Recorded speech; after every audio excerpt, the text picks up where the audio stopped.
نحمدہ ونسلم علی رسولہ الکریم اما بعد فاعوذ باللہ من الشیطان الرجیم بسم اللہ الرحمن الرحیم۔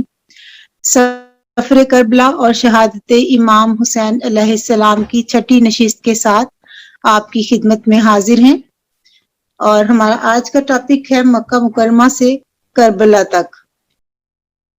حضرت امام حسین رضی اللہ عنہ مکہ معظمہ سے 8 ذوالحجہ کو کوفہ کے لیے روانہ ہوئے۔ جب آپ روانہ ہونے لگے تو آپ کی خدمت میں درخواست کی گئی کہ آپ کچھ دن اور مکہ میں گزار لیں، لیکن حضرت امام حسین رضی اللہ عنہ کے سامنے اپنے والد گرامی کا یہ ارشاد تھا کہ مکہ مکرمہ کے حرم کا تقدس قریش کے ایک شخص کے سبب سے پامال ہوگا، اور اس ایک شخص کے سبب سے مکہ میں خون بہے گا۔ آپ نے فرمایا کہ ممکن ہے مکہ میں یزیدی فوج میری گرفتاری کا اقدام کرے اور ہمارے حامی ہمارے دفاع میں تلواریں اٹھا لیں، اس طرح میرے سبب سے حرم مکہ میں خون بہے۔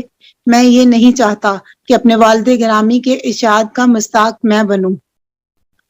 چنانچہ امام علی مقام توکل برخدا کوفہ کی طرف روانہ ہو گئے۔ راستے میں صفاح کے مقام پر عرب کے مشہور شاعر فرزوق سے آپ کی ملاقات ہوئی۔ وہ کوفہ سے آ رہا تھا۔ فرزوق نے آپ کو سلام کیا اور دعا دیتے ہوئے کہا کہ اللہ تعالیٰ آپ کی مراد پوری کرے اور آپ کو وہ چیز عطا فرمائے جس کے آپ طلبگار ہیں۔ حضرت امام حسین رضی اللہ عنہ نے پوچھا کہ تمہارے پیچھے لوگوں کا کیا حال ہے؟ اس نے جواب دیا کہ لوگوں کے دل تو آپ کے ساتھ ہیں، مگر ان کی تلواریں بنی امیہ کے ساتھ ہیں۔ تاہم قضائے الہی آسمان سے نازل ہوتی ہے اور اللہ جو چاہتا ہے کرتا ہے۔ آپ نے فرمایا تو نے سچ کہا، بے شک پہلے بھی اللہ ہی کے ہاتھ میں امر تھا اور بعد میں بھی اسی کے ہاتھ میں اختیار ہے، وہ جو چاہتا ہے کرتا ہے۔ ہمارے ہر رب کی ہر روز نئی شان ہے۔ اگر قضائے الہی وہی ہے جو ہم چاہتے ہیں تو ہم اللہ کی نعمتوں پر اس کا شکر ادا کرتے ہیں، اور شکر ادا کرنے پر وہی ہمارا مددگار ہے۔ اور اگر قضائے الہی ہماری امید کے برخلاف ہے تو جس شخص کی نیت صالح ہو اور وہ متقی ہو تو وہ اس کی شکایت نہیں کرتا۔ اس کے بعد حضرت امام حسین رضی اللہ عنہ نے اپنی سواری کو ایڑ لگائی اور السلام علیکم کہہ کر دونوں ایک دوسرے سے رخصت ہو گئے۔ فرزوق سے ملاقات کے بعد قافلہ حسینی آگے بڑھا تو آپ کے بھانجے حضرت اون اور محمد اپنے والد حضرت عبداللہ بن جعفر کا خط لے کر پہنچ گئے۔ خط میں لکھا تھا، میں خدا کے نام پر آپ سے التجا کرتا ہوں کہ میرا یہ خط دیکھتے ہی آپ واپس لوٹ آئیں۔ جو سفر آپ نے اختیار کیا ہے اس میں مجھے آپ کی ہلاکت اور آپ کے اہل بیت کی بربادی کا خوف ہے۔ آج اگر آپ ہلاک ہو گئے تو اسلام کا نور بجھ جائے گا۔ آپ ہدایت یافتوں کے رہنما اور اہل ایمان کی امید ہیں۔ آپ سفر میں عجلت نہ کریں، اس خط کے پیچھے میں خود آ رہا ہوں۔ وسلام۔ حضرت عبداللہ بن جعفر نے اپنے بچوں کے ہاتھ یہ خط روانہ کر کے خود امیر مکہ عمر بن سعید سے ملاقات کی اور اسے کہا کہ حسین کو ایک خط بھیج دیں جس میں انہیں امان دینے اور نیکی و احسان کرنے کا وعدہ ہو، نیز خط میں انہیں واپس آنے کی درخواست کی گئی ہو۔ ممکن ہے اس طرح وہ مطمئن ہو کر واپس آ جائیں۔ عمر بن سعید نے کہا کہ جو کچھ آپ لکھنا چاہتے ہیں وہ میری طرف سے لکھ لائیں، میں اس پر مہر لگا دوں گا۔ اس پر حضرت عبداللہ بن جعفر نے جو کچھ لکھنا چاہا عمر بن سعید کی طرف سے لکھ دیا۔ اس نے اس پر اپنی مہر ثبت کر دی۔ آپ نے اس سے مزید کہا کہ میرے ساتھ کسی آدمی کو امان کے طور پر بھیج دو۔ اس پر عمر بن سعید نے اپنے بھائی یحییٰ کو آپ کے ہمراہ روانہ کیا۔ حضرت عبداللہ بن جعفر رضی اللہ عنہ اور یحییٰ خط لے کر روانہ ہو گئے، حتیٰ کہ حضرت امام حسین رضی اللہ عنہ سے جا ملے اور انہیں یہ خط پڑھ کر سنایا۔ حضرت امام حسین رضی اللہ عنہ نے واپس آنے سے انکار کرتے ہوئے فرمایا کہ میں نے رسول اللہ صلی اللہ علیہ وآلہ وسلم کو خواب میں دیکھا ہے۔ آپ نے مجھے ایک کام سر انجام دینے کا حکم فرمایا ہے جسے میں ہر حالت میں انجام دوں گا۔ انہوں نے پوچھا کہ وہ خواب کیا ہے؟ آپ نے فرمایا کہ یہ خواب میں کسی کو نہ بتاؤں گا یہاں تک کہ میں اپنے رب عز و جل سے جا ملوں۔ اہل کوفہ کے نام خط۔ حضرت مسلم بن عقیل رضی اللہ عنہ کی شہادت کی خبر حضرت امام حسین رضی اللہ عنہ کو ابھی تک نہیں ملی تھی۔ لہٰذا آپ نے وادی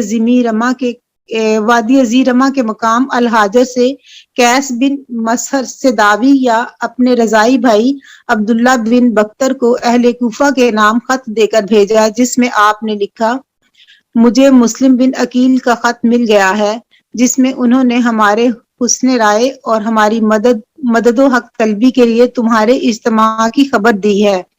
اللہ تعالیٰ ہمارے مقصد میں ہمیں کامیاب فرمائے اور تمہیں اس آنت پر اجر عظیم عطا فرمائے۔ میں 8 ذی الحجہ بروز منگل یوم ترویہ کو مکہ سے روانہ ہو چکا ہوں۔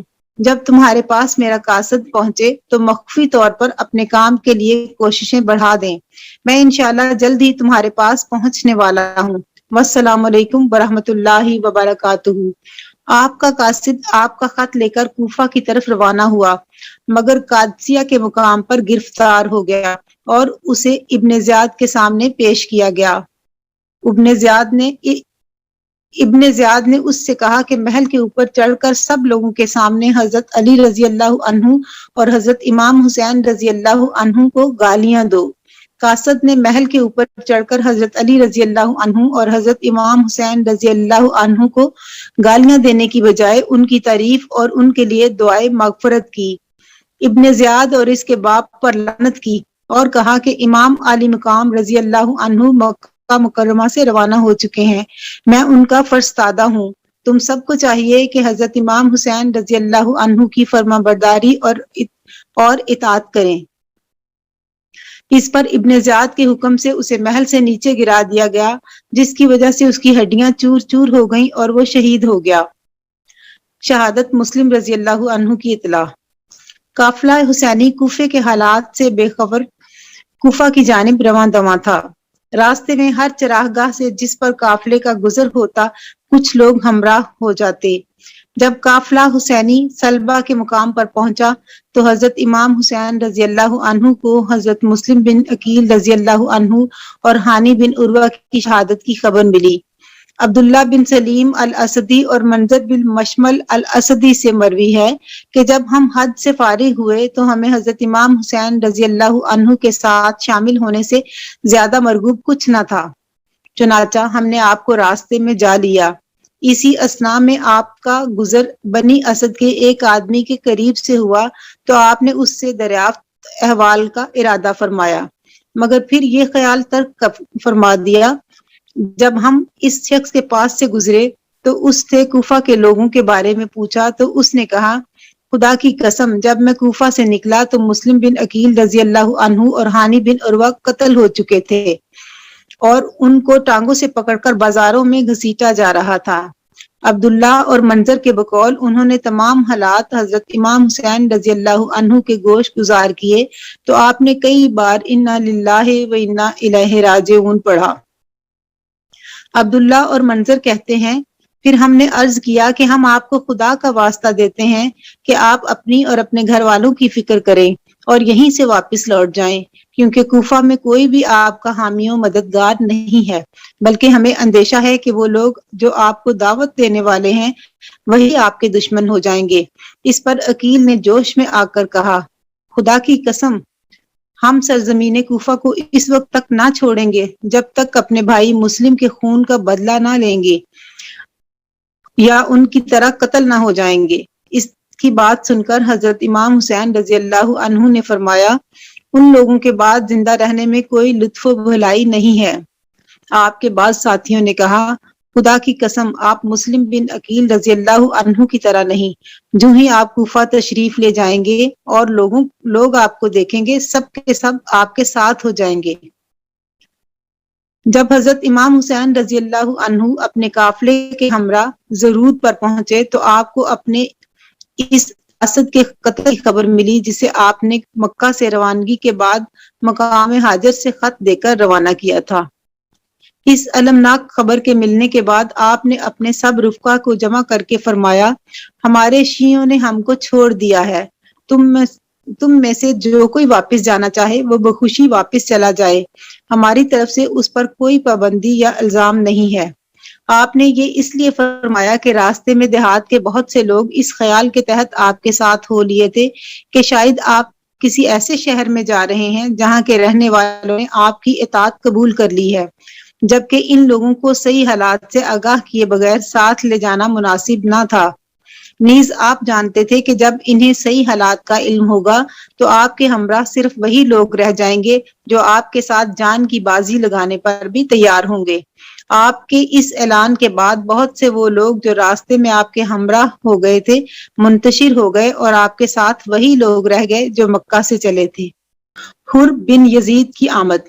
امام حسین رضی اللہ عنہ نے اپنا سفر جاری رکھا اور جب امام پاک کو ذی حشم کے مقام پر پہنچے تو حر یزید جو کہ حکومت یزید کی طرف سے آپ کو گرفتار کرنے کے لیے بھیجا گیا تھا 1000 مسلح سواروں کے ساتھ پہنچ گیا اور آپ کے مقابل آ کر کھڑا ہو گیا۔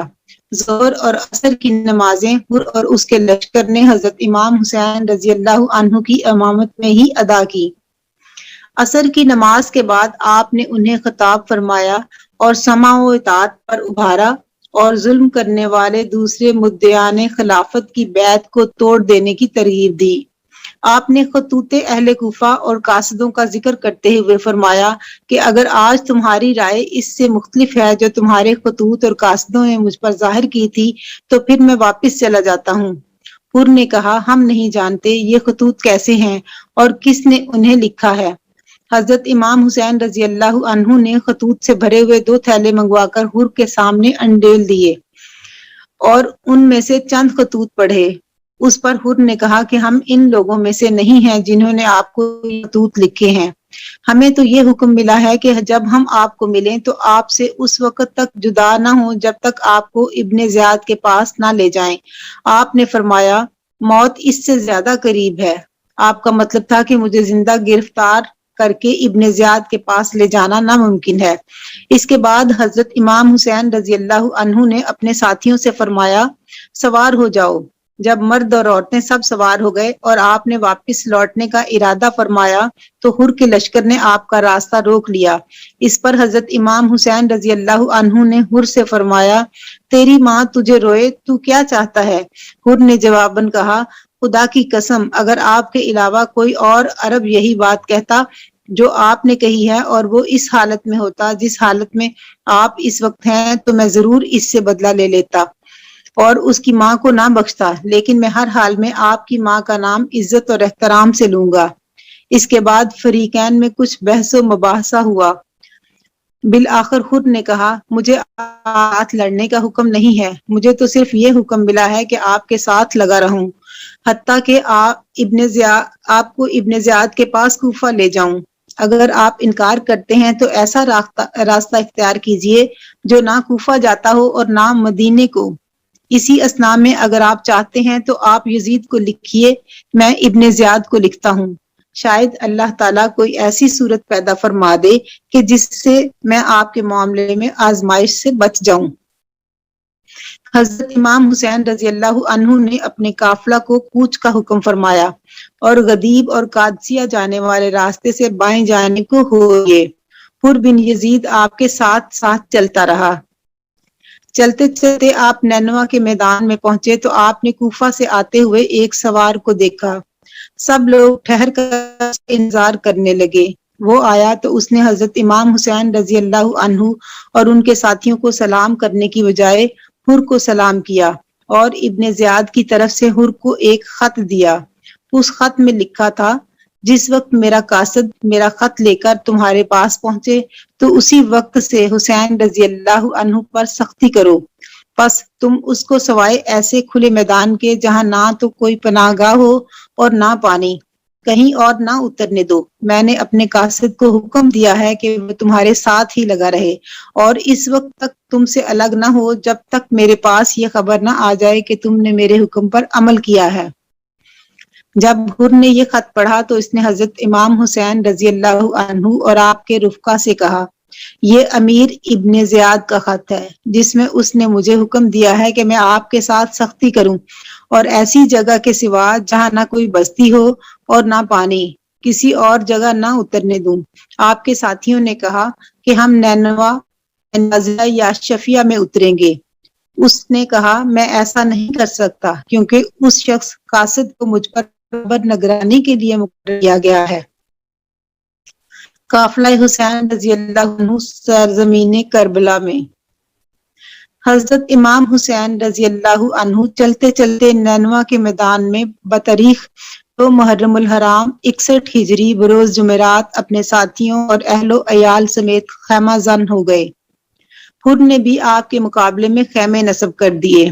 حر کے دل میں اگرچہ اہل بیت نبوت کی عظمت تھی اور یہاں تک کہ اس نے اپنی نمازیں بھی حضرت امام حسین رضی اللہ عنہ کے پیچھے ہی ادا کی تھیں، مگر وہ ابن زیاد کے حکم سے مجبور تھا۔ وہ ابن زیاد کے ظلم و صفاق مزاج سے واقف تھا اور اسے علم تھا کہ اس نے حضرت امام حسین رضی اللہ عنہ اور ان کے ساتھیوں کے ساتھ کسی قسم کی کوئی نرمی روا رکھی یا ابن زیاد کی حکم عدولی کی کوشش کی تو یہ بات 1000 کے لشکر کے سامنے چھپی نہ رہے گی۔ جب ابن زیاد کو اس کا علم ہوگا تو وہ ہرگز معاف نہیں کرے گا اور سخت سزا دے گا۔ اس خوف کی وجہ سے حر ابن زیاد کے حکم پر برابر عمل کرتا رہا۔ جس مقام پر حضرت امام حسین رضی اللہ عنہ اپنے ساتھیوں اور اہل و عیال کے ہمراہ خیمہ زن ہوئے، اس دشت و بیابان کی اداس اور مغموم فضا دیکھ کر آپ نے پوچھا کہ اس مقام کا کیا نام ہے؟ لوگوں نے بتایا کہ اس جگہ کو کربلا کہتے ہیں۔ آپ نے فرمایا کہ بس یہی خیمے لگا لو، یہی ہمارے سفر کی آخری منزل ہے۔ کربلا پہنچتے ہی حضرت امام حسین رضی اللہ عنہ کو حضور نبی کریم صلی اللہ علیہ وآلہ وسلم کے وہ فرامین یاد آ رہے تھے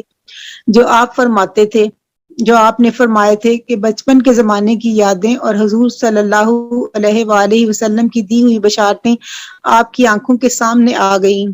آپ کو بچپن کا وہ لمحہ یاد آ گیا جب حضرت ام سلمہ رضی اللہ عنہ کی روایت کے مطابق آپ ان کے گھر میں اپنے بڑے بھائی حضرت حسن کے ساتھ جناب رسول اللہ صلی اللہ علیہ وآلہ وسلم کے سامنے کھیل رہے تھے کہ جبرائیل امین نازل ہوئے اور کہا، اے محمد صلی اللہ علیہ وآلہ وسلم، بے شک آپ کی امت میں سے ایک جماعت آپ کے اس بیٹے حسین اللہ عنہ کو آپ کے بعد قتل کر دے گی، اور حضور صلی اللہ علیہ وآلہ وسلم کو حضرت حسین رضی اللہ عنہ کی جائے شہادت کی تھوڑی سی مٹی دی۔ رسول اللہ صلی اللہ علیہ وآلہ وسلم نے اس مٹی کو سونگھا اور فرمایا کہ اس میں رنج و بلا کی بو آتی ہے، اور حضور اکرم صلی اللہ علیہ وآلہ وسلم نے حضرت امام حسین رضی اللہ عنہ کو اپنے سینے سے چمٹا لیا اور رو دیے۔ پھر آپ صلی اللہ علیہ وآلہ وسلم نے فرمایا، اے ام سلمہ، جب بھی مٹی خون میں بدل جائے تو جان لینا کہ میرا یہ بیٹا قتل ہو گیا ہے۔ حضرت ام سلمہ رضی اللہ عنہ نے اس مٹی کو بوتل میں رکھ دیا تھا۔ وہ ہر روز اس کو دیکھتی اور فرماتی کہ جس دن یہ مٹی خون ہو جائے گی تو وہ دن عظیم دن ہوگا۔ یہی وہ میدان تھا جس کی نسبت حضرت امام علی مقام رضی اللہ عنہ کے والد حضرت علی رضی اللہ المرتضیٰ نے فرمایا تھا۔ یہ ان حسین اور ان کے قافلے کے اونٹوں کے بیٹھنے کی جگہ ہے، اور یہ ان کے کجاوے رکھنے کی جگہ ہے، اور یہ ان کے خون کا مقام ہے۔ آل محمد صلی اللہ علیہ وآلہ وسلم کا ایک گروہ اس میدان میں شہید ہوگا جس پر زمین و آسمان روئیں گے۔ چونکہ میدان کربلا اور حضرت امام علی مقام کی شہادت کے بارے میں بشارتیں پہلے سے دی جا چکی تھیں، اس لیے امام علی مقام نے اس میدان کو اپنے سفر کا منتہا سمجھ کر خیمے لگا دیے۔ عمر بن سعد کی آمد۔ قافلہ حسین غریب الوطنی کے عالم میں کربلا کے میدان میں خیمہ زن تھا۔ دوسری طرف یزیدی حکومت ان نفوس قدسیہ پر قیامت برپا کرنے کو بھرپور تیاریوں میں مصروف تھی۔ چنانچہ 3 محرم الحرام کو عمر بن سعد 4000 سپاہیوں کے ساتھ مقابلہ کے لیے کوفہ سے کربلا پہنچ گیا۔ ابن زیاد نے یہ لشکر دیلم کے لیے تیار کیا تھا، لیکن جب حضرت امام حسین رضی اللہ عنہ کا معاملہ پیش آیا، اس نے عمر بن سعد کو حکم دیا کہ پہلے حسین رضی اللہ عنہ کی طرف جاؤ اور اس سے فارغ ہونے کے بعد دیلم کو چلے جانا۔ عمر بن سعد نے حضرت امام حسین رضی اللہ عنہ پر حملہ کرنے سے انکار کر دیا اور ساتھ ہی اپنا استعفیٰ پیش کر دیا۔ ابن زیاد نے کہا کہ اگر تم چاہو تو میں تمہارا استعفیٰ منظور کر لیتا ہوں، مگر اس کے ساتھ میں تمہیں دوسرے علاقوں کی ولایت سے معزول کر دوں گا جس پر میں نے تمہیں اپنا نائب بنایا ہے۔ عمر بن سعد نے اس مسئلے پر غور کرنے کے لیے کچھ مہلت مانگی اور پھر اس نے اس معاملے میں جس سے بھی مشورہ کیا اس نے حضرت امام حسین رضی اللہ عنہ پر حملہ کرنے سے روکا، حتیٰ کہ اس کے بھانجے حمزہ بن مغیرہ بن شعبہ نے کہا کہ خدا کے لیے حضرت امام حسین رضی اللہ عنہ پر ہرگز لشکر کشی نہ کرنا، یہ سراسر اللہ تعالیٰ کی نافرمانی اور قطع رحمی ہے۔ خدا کی قسم اگر تمہیں سارے جہان کی سلطنت سے بھی ہاتھ دھونے پڑیں تو یہ تمہارے لیے حضرت امام حسین رضی اللہ عنہ کا خون بہانے اور گردن پر لینے سے زیادہ آسان ہے۔ ابن سعد نے کہا انشاءاللہ میں ایسا ہی کروں گا، مگر جب ابن زیاد نے اسے معزول کرنے کے علاوہ قتل کرنے کی دھمکی دی تو وہ لشکر کے ہمراہ حضرت امام حسین رضی اللہ عنہ کی طرف روانہ ہو گیا۔ پانی بند کرنے کا حکم۔ عمر بن سعد نے حضرت امام حسین رضی اللہ عنہ کے پاس قاصد بھیجا کہ آپ کیوں تشریف لائے ہیں؟ آپ نے فرمایا کہ اہل کوفہ نے مجھے لکھا تھا کہ میں ان کے پاس آؤں، اب اگر وہ مجھ سے بیزار ہیں تو میں واپس مکہ چلا جاتا ہوں۔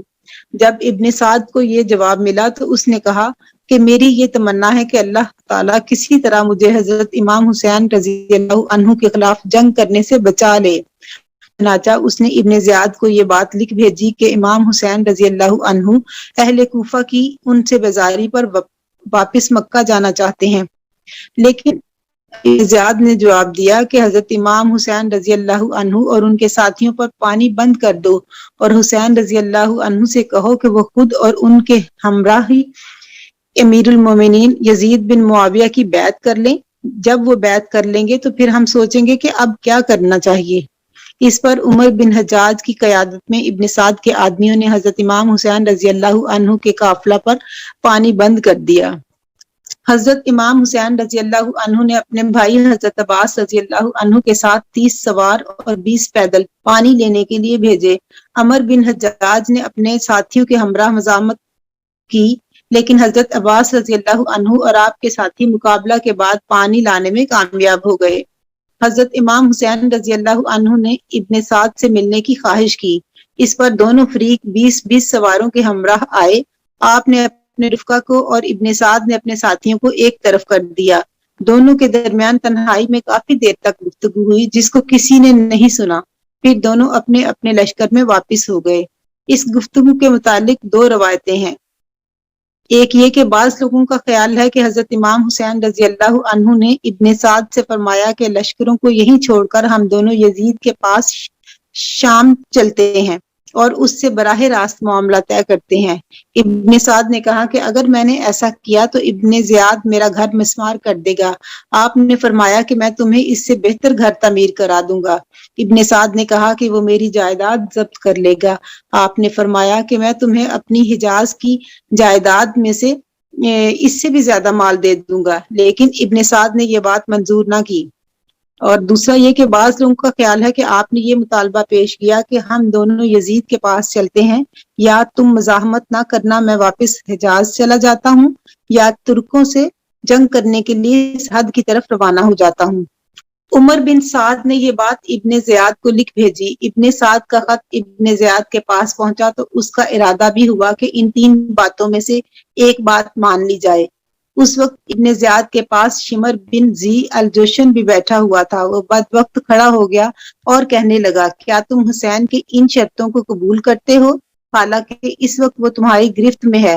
خدا کی قسم اگر وہ تمہاری اطاعت کیے بغیر یہاں سے چلا گیا تو یہ اس کے غالب و قوی اور تمہارے مغلوب و کمزور ہونے کا باعث ہوگا۔ ایسا موقع اس کو ہرگز نہ دو، اس میں سراسر تمہاری ذلت ہے۔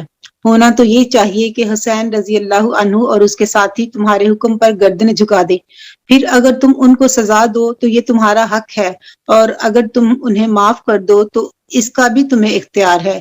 خدا کی قسم مجھے تو یہ بھی معلوم ہے کہ حسین اور ابن سعد اپنے لشکروں کے مابین رات بھر بیٹھے باتیں کرتے رہتے ہیں۔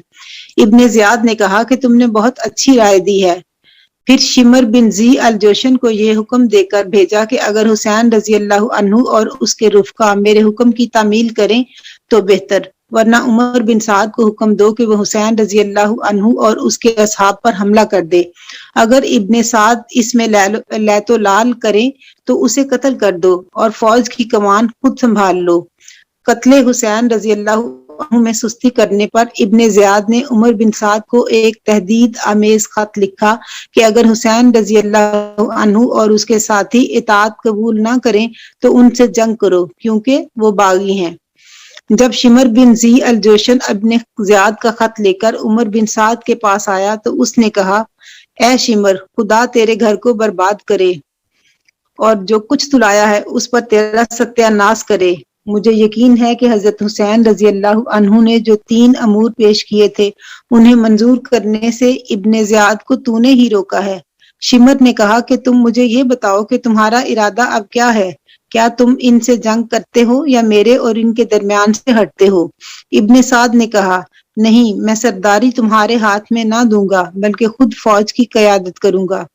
یہ فوج 9 محرم الحرام 61 ہجری بروز جمعرات دن ڈھلے جنگ کے لیے قافلہ حسین کے سامنے جا کھڑی ہوئی۔ اس کے ساتھ ہی ہمارے آج کے نشست کا وقت ختم ہوتا ہے۔ آئندہ تک کے لیے اجازت دیجیے، کل پھر ایک نئی نشست کے ساتھ حاضر ہوں گے۔ اللہ حافظ۔